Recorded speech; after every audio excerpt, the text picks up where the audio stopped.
Hola, bienvenidos al Ministerio Navín. Este es el video número 3. Voy a explicar a qué se refiere el escritor sagrado cuando en Génesis 6:2 habla sobre los hijos de Dios.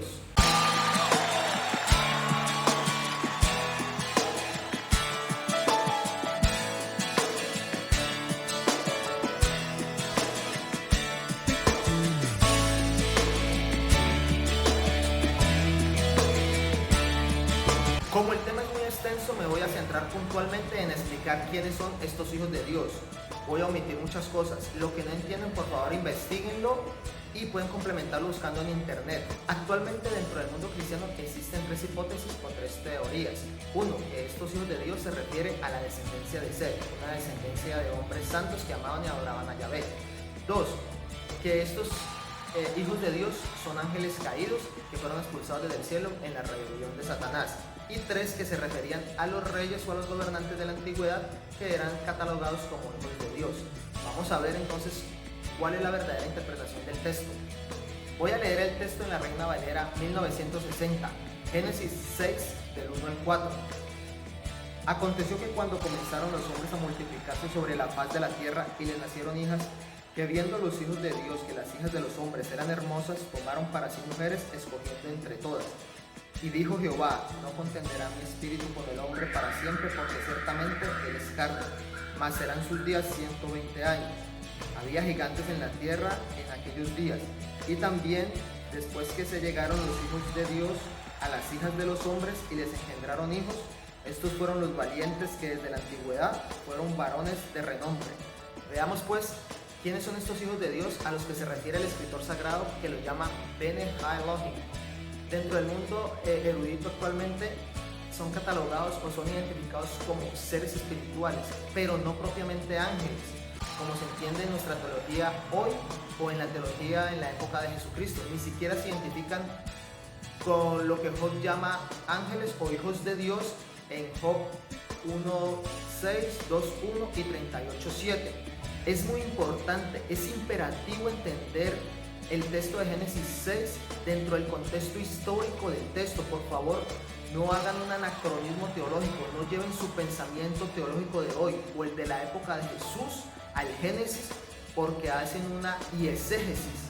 Veamos ahora la estructura del texto. El texto dentro de la hipótesis documentaria está catalogado como un documento yavista, un documento J, y está estructurado de la siguiente manera. Génesis 1:2 se debe leer con el 4b y el redactor inserta el verso 3 con el 4a y se lee de la siguiente manera: que viendo los hijos de Dios que las hijas de los hombres eran hermosas, tomaron para sí mujeres, escogiendo entre todas. Y también después de que se llegaron los hijos de Dios a las hijas de los hombres y les engendraron hijos, estos fueron los valientes que desde la antigüedad fueron varones de renombre.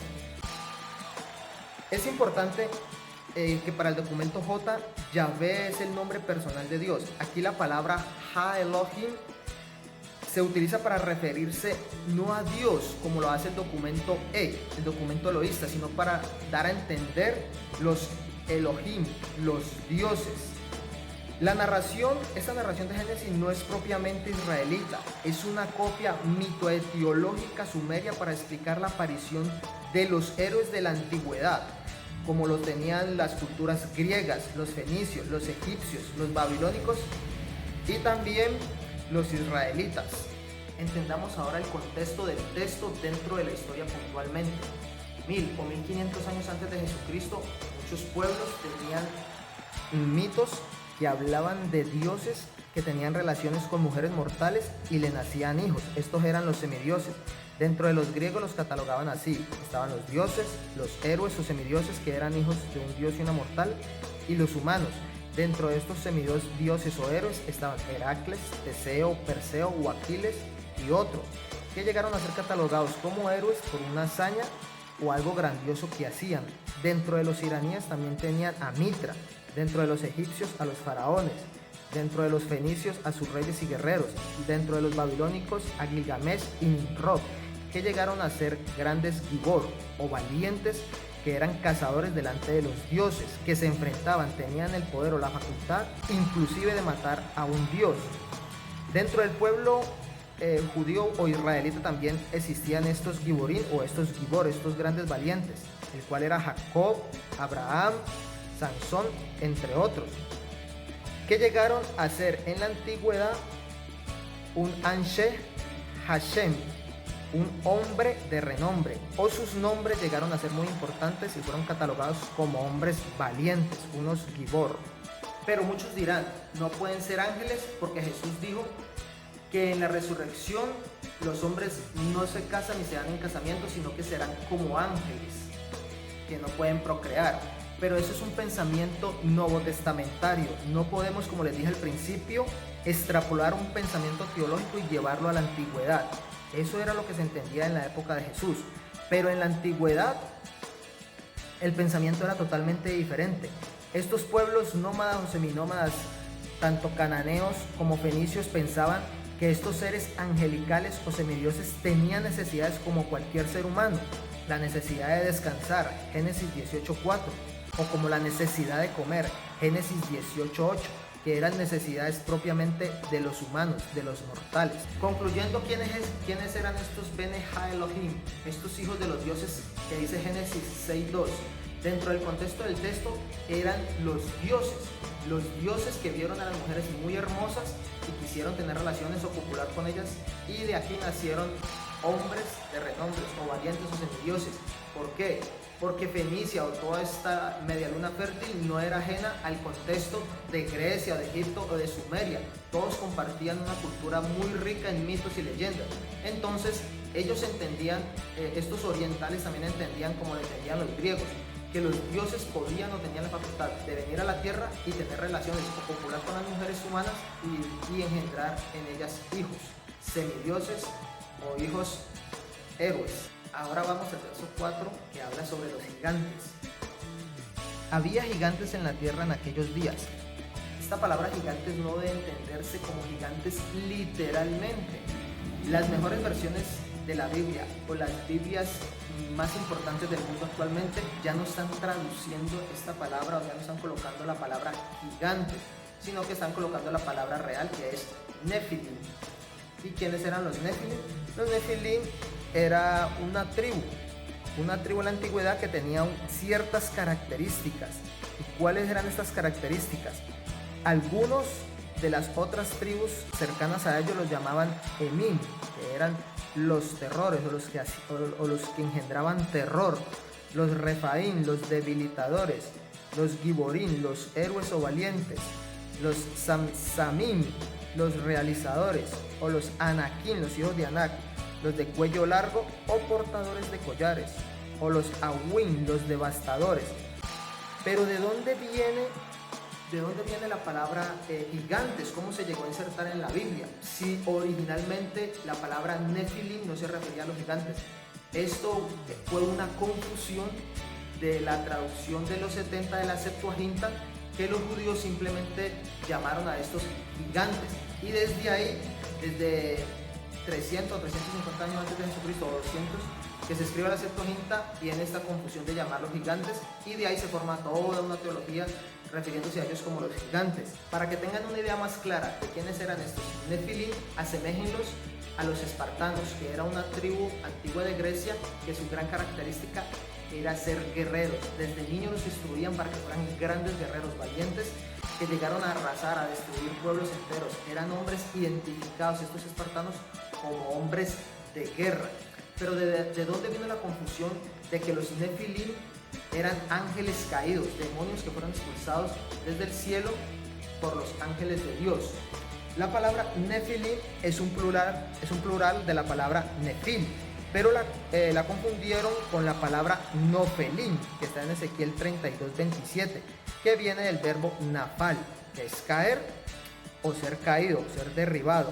Y también esto se apoya en un texto del siglo I antes de Jesucristo, de un libro apócrifo de Enoch, del capítulo 15, del verso 11 al 12, donde dicen que los Nefilim son demonios que vienen a atormentar a los hombres, que vienen a hacerles daño.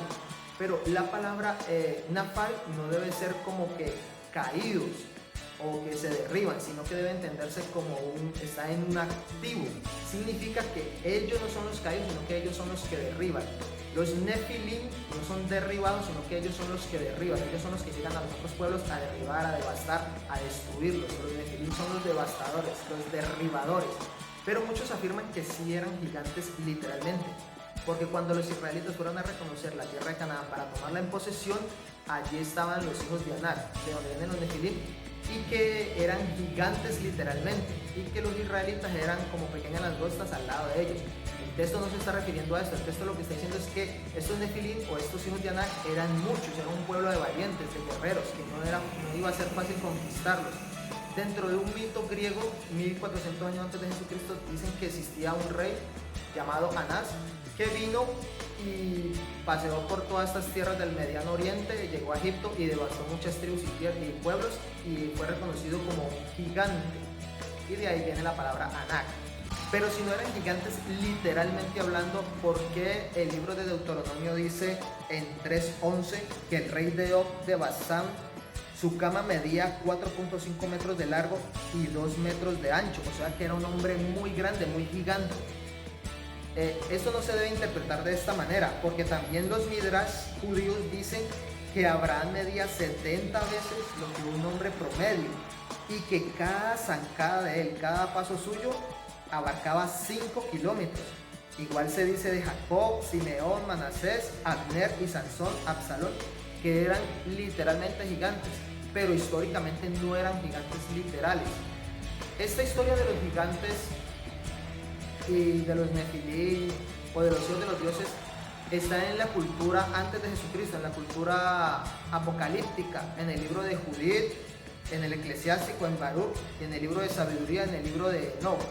Entonces los judíos, 200 años antes de Jesucristo, que se comentó la literatura apocalíptica, hablaban ya de esto, de unos mitos que decían que los ángeles caídos fueron los que tuvieron relaciones con las mujeres y engendraron hijos de renombre. Fue toda una mitología que se desarrolló 200 años antes de Jesucristo. Entonces espero que les haya quedado claro. Para concluir, los hijos de los dioses son en el texto, que es un texto muy antiguo sumerio del cual los judíos copiaron, se refiere a los hijos de los dioses o a los dioses mismos, los dioses que vinieron a la tierra a engendrar hijos en mujeres mortales. Sabemos que esto no es real, pero eso lo sabemos hoy.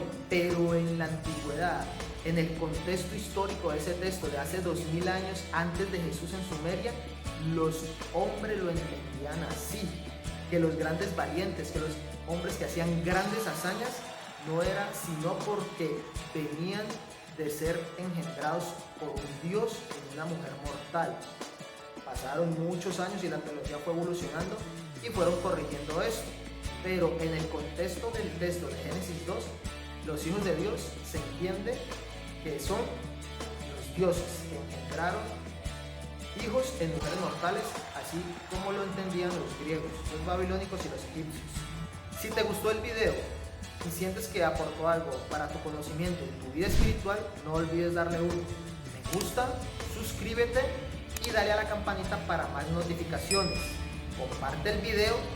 Y si me quieres apoyar en este ministerio Naví, puedes dar tus donaciones a través de PayPal o de Nequi o de cualquier entidad que sea compatible con Nequi a este número. Con tus contribuciones apoyamos a fundaciones que lo necesitan.